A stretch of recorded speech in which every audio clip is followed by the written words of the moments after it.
Now Kevin Saul, the 27-year-old pro from Chicago, who's just not been able to get on the gas, and he won't this time either. So now Andy Black once again, and he quickly calls. Black has a solid hand, but let's see if he plays those cards with his head or his heart. Here's the flop, and a great flop for Seidel. Wow. Ace, Queen, 10. A set of aces for Seidel. Check.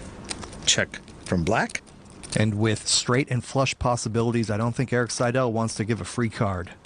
And Seidel will bet 60,000. And that will take care of that. So Eric and Wally the Wombat will rake in another nice pot, and Andrew Black continues to hemorrhage. Not exactly radiating existential joy at the moment.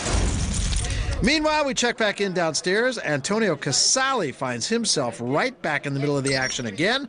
He flopped a set against this year's third-place finisher at the World Series of Poker's main event, Raymond Rami. Rami is all in with top pair. He'll need running cards to stay in the tournament. To the turn. A 9 of spades. That's it. And Casale will knock out Raymond Rami. The river doesn't matter. Rami's going to finish in 46th place. He'll take home a little bit less than the $3 million he made at the World Series. However, the man who has played nearly every day at this casino since it opened in 1997 now finds himself the unlikely leader of the tournament with almost $1 million in chips. DVD. Quite a story back at our feature table. Experience those emotions. Matthew Stout going to be the first to act, and he'll fold. Kevin Saul with a 7-4, and he's going to raise to 16,000. Kevin momentarily mistook this poker table for a blackjack table. And Miller looking at a pretty good blackjack hand also, isn't he? And he's going to raise to 48,000. Andy Black folds, and everybody folds around back to Saul. Saul took another shot with rags, and it looks like he'll have to lay them down again. I'm all in. Going all in. 204,000.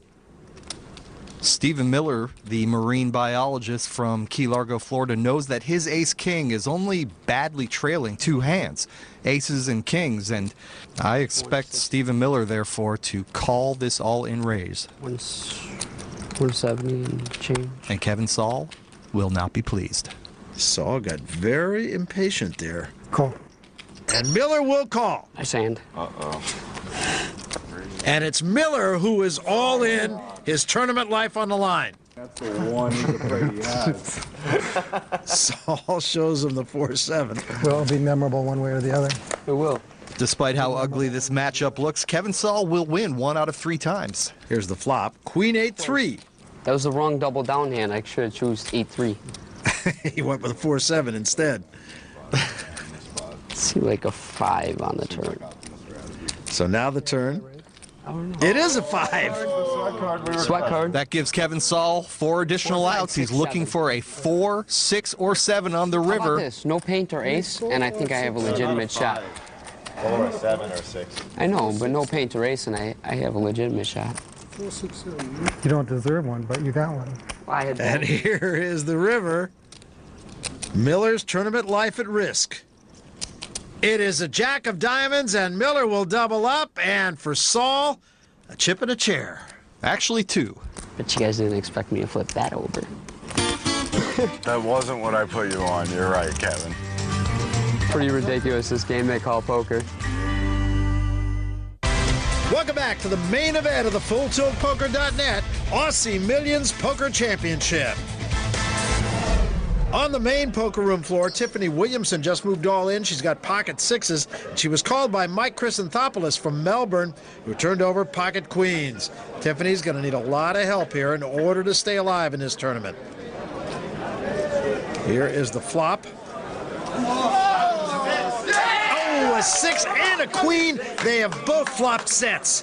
Mike C, of course, the bigger one, and the door for Tiffany starting to close. Yeah, that flop ironically has lessened her chances. She's down to 1 card in the deck to survive, the 1 remaining 6. And she doesn't get it, and Tiffany Williamson, who played great for 3 days, was the last woman remaining, still will take home a check for $30,000 for her efforts, and the local kid sees his stack rise to over $900,000. Meanwhile, across the room, the largest pot of the tournament so far, Melbourne native Antonio Casale has gotten his chips all in with a set of aces against Alexei Rosenberg, who flopped an unlucky set of 6s. It's nearly the identical situation we just saw.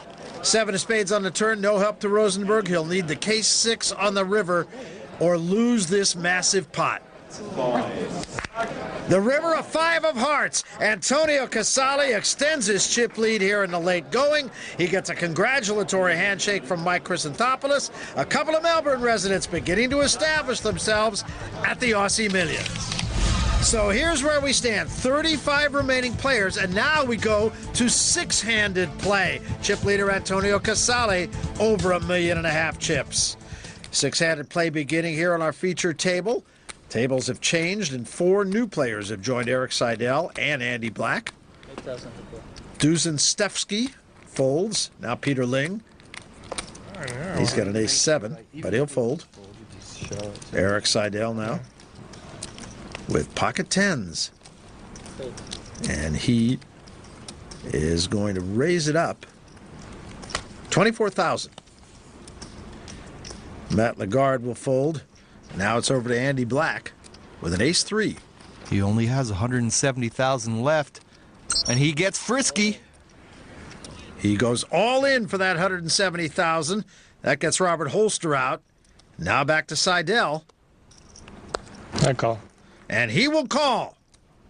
Hit an ace for me. Andrew Black's tournament is now at stake. Oh, well. I'm never going to make it through this one. Actually, he will survive 1 out of 4 times. Oh, it's not going to happen. He's got 1 step toward the door. Here's the flop. 8-6-3. The hard way. Black has paired his 3, but to avoid elimination, he'll need another 3 or an ace. Now to the turn. It is an 8. I think I got the rucksack this time. He started the day in such good shape, and now Andrew Black is down to his final card. If it is not a 3 or an ace, he's done. And here is the river. And he's done. 5 of hearts on the river. Erik Seidel will take down this pot, and the end of the tournament for Andy Black, who finished 3rd here last year.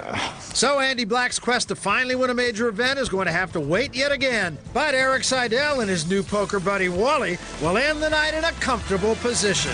It was moving day at the largest tournament ever played in the Southern Hemisphere. Congratulations, you're in the money.